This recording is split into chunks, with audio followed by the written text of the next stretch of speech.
انکنفرم بتایا گیا کہ ان کو تو پتہ، بلکہ یہ ایئر نہیں بھی ہوئی، اس کی پرانی کلپس جو ہیں وہ کسی وجہ سے سامنے آ گئی.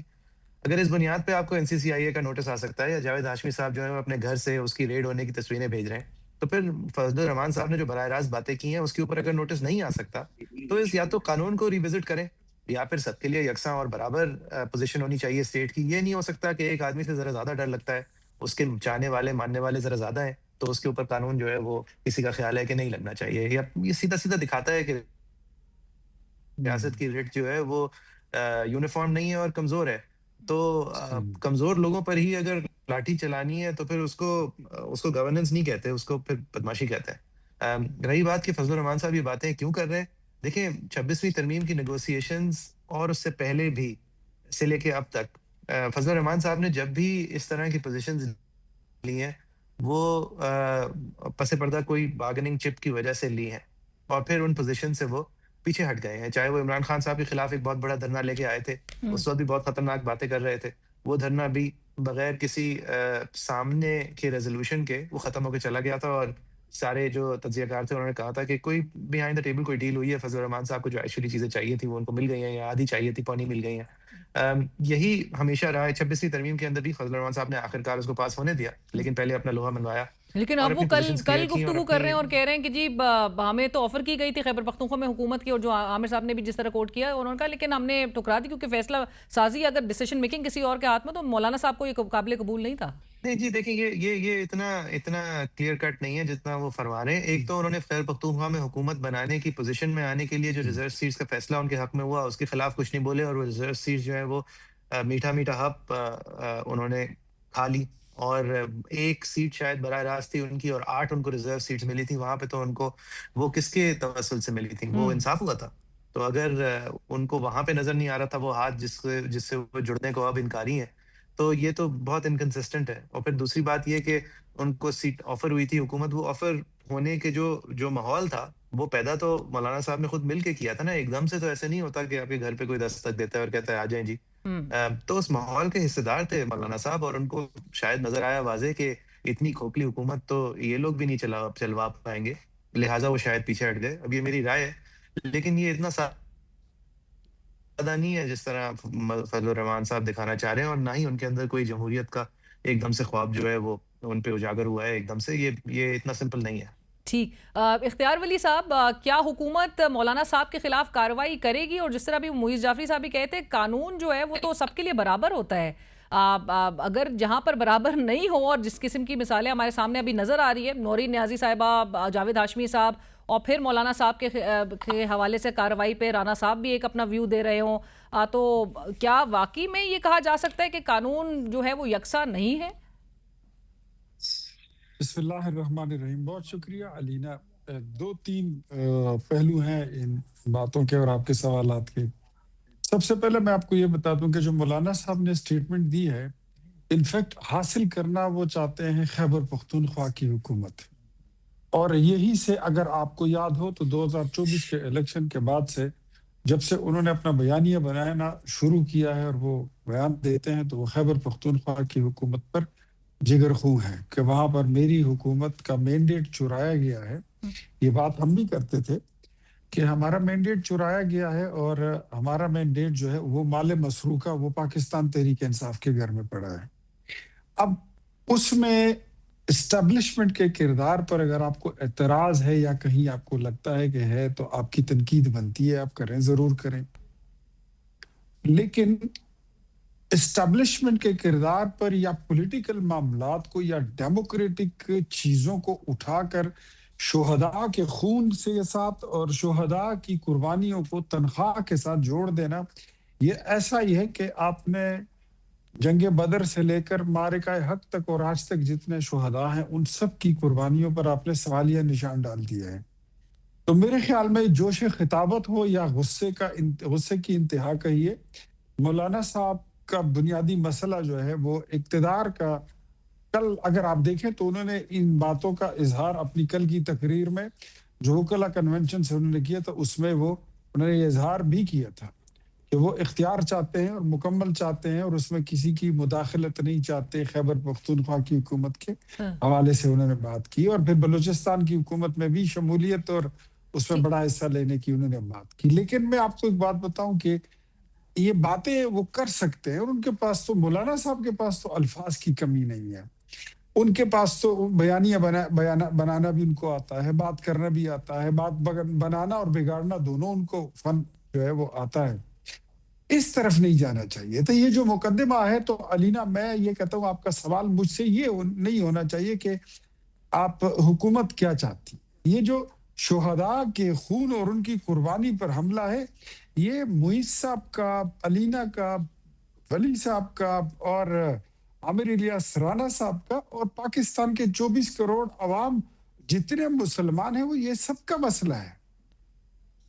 اگر وہ سیاسی بیان دیتے ہیں, تنقید کرتے ہیں, مجھے اس سے کوئی پرابلم نہیں. سر آپ لیکن اختیار صاحب آپ جب کہہ بھی رہے ہیں کہ مولانا صاحب کا اگر بنیادی مسئلہ اقتدار و اختیار کا ہے اور وہ اگر اس قسم کے بیانات دے رہے ہیں تو پھر بنیادی سوال پہ آپ آئیں میرے کہ حکومت کیوں نہیں پھر کارروائی کوئی کر رہی جب دوسری طرف کارروائی کر رہی ہے اپنے اوپوننٹس کے ساتھ خلاف. دیکھیے میں آپ کو ایک بات بتاتا ہوں, یہ بھی بڑے افسوس کی بات ہے. اگر ہم نورین نیازی کے ساتھ یا علیمہ خان کے ساتھ یا عمران خان کے ساتھ مولانا فضل الرحمان کا موازنہ کریں تو یہاں بھی یہ بھی زیادتی ہوگی. اب پاکستان تحریک انصاف کے جو لوگ ہیں یا جو ان کی لیڈرشپ ہے یا جو ان کی سوشل میڈیا ہے, یہ کام تو وہ صبح دوپہر شام کرتے ہیں, ہر جمعہ ہفتہ اتوار کرتے ہیں, عید کے دن بھی کرتے ہیں, رمضان میں بھی تراویح سے پہلے اور تراویح کے بعد کرتے ہیں. ان کی تو کوئی چھٹی نہیں ہے. مولانا صاحب نے اس طرح کی کوئی بات جو دل آزاری کے زمرے میں آتی ہے وہ پہلی بار کی ہے. تو میرے خیال میں تو ان کے لیے گنجائش پیدا کی جائے گی تو ان کو جانے دیا جائے گا. میں تو آپ کو بتا دیا ہے کہ ان کو گنجائش یہی ہے کہ ہم یہی مطالبہ فی الحال ان سے یہ کر رہے ہیں. پوری قوم کر رہی ہے, تمام پولیٹیکل پارٹیز کر رہی ہیں, صحافتی برادری سب کر رہے ہیں کہ آپ اپنے الفاظ کو یا واپس لے لیں یا اگر آپ سمجھتے ہیں کہ آپ کہنا کچھ اور چاہتے تھے اور آپ کے منہ سے جوش خطابت میں یا غصے میں جو اندر آپ کا غصہ ہے خیبر پختونخوا اور بلوچستان کی حکومتوں کو لے کر اگر اس پہ آپ کا کوئی گلہ ہے تو پھر آپ اپنے الفاظ کی وضاحت کر دیں. تو اختیار صاحب آپ کیسے پھر جسٹیفائی کریں گے جب حکومت کہتی ہے کہ دوسری طرف جو نورین صاحبہ کہہ رہی ہیں وہ عمران خان کی سوچ ہے, وہ پاکستان تحریک انصاف کا موقف ہے, جبکہ پی ٹی آئی کہہ رہی ہے جو نورین صاحبہ کا بیان ہے اس سے ہمارا کوئی تعلق نہیں ہے, پارٹی موقف عمران خان کے بیان سے چلتا ہے. لیکن حکومت جو ہے وہ پھر بہرحال بضد نظر آتی ہے کہ یہی پی ٹی آئی کا موقف ہی سمجھا جانا چاہیے.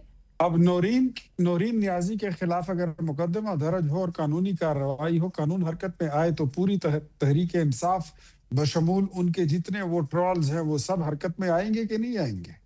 کیا ہائے دیکھیں عمران خان کی بہن کے ساتھ ظلم ہو گیا. دوسرا اس کیس کو مولانا فضل الرحمان کے کیس کے ساتھ اب جوڑ نہیں سکتے ہیں. اچھا کیوں؟ مولانا کی جو بات ہے وہ ہمارے عقیدے کے ساتھ لگی بندی چیز ہے, وہ ہمارا مذہبی عقیدہ ہے کہ جو قوم و ملک کی اور سرحدات کی حفاظت کرتے ہوئے لڑ کے مر جاتے ہیں وہ شہید کہلاتے ہیں. مولانا نے یہ کہا ہے کہ مرنے کی وہ تنخواہ لیتے ہیں. تو یہاں پر یہ بات جو ہے یہ عقیدے کی آ گئی ہے. جہاں تک نورین نیازی کی بات ہے تو نورین نیازی باجی نے جو بات کی ہے وہ یہ کہتی ہے کہ پاکستانی فوج میں ان کے بیان کا متن یہ ہے کہ پاکستانی فوج نے انڈیا کے ساتھ ساز باز کر کے سکرپٹڈ جنگ لڑی ہے, ورنہ انڈیا چاہتا تو 2 منٹ میں پاکستان کو فکس کر سکتا تھا. ان کا جو ٹارگٹ ہے وہ کچھ اور ہے, مولانا کا جو ٹارگٹ ہے وہ کچھ اور ہے, مولانا کا جو جرم ہے وہ کچھ اور ہے, نورین نیازی کا جو جرم ہے وہ کچھ اور ہے. پروگرام میں وقت ہوا ایک بریک کا, ہمارے ساتھ رہیے. Welcome back. ڈسکشن کو آگے بڑھاتے ہیں. رائٹ, سو آپ نے یہ بہرحال کلیئر کر دیا کہ حکومت جو ہے وہ کسی ابھی کارروائی کی طرف جاتی ہوئی دکھائی نہیں دے رہی ہے, اور مولانا صاحب کو وہ کیونکہ پہلی دفعہ کر رہے ہیں. عامر صاحب آپ بھی گفتگو سن رہے تھے کہ وہ پہلی دفعہ مولانا صاحب نے ایسی گفتگو کی ہے, تو لہٰذا اختیار ولی صاحب کی بات سے یہ اندازہ ہو سکتا ہے کہ ان کو پوری گنجائش ان کے لیے کریٹ کی جائے گی. عامر صاحب بلاول صاحب جو مسلسل وہ بھی ایک جارحانہ ان کا ایک ہمیں انداز نظر آ رہا ہے, اس کو بھی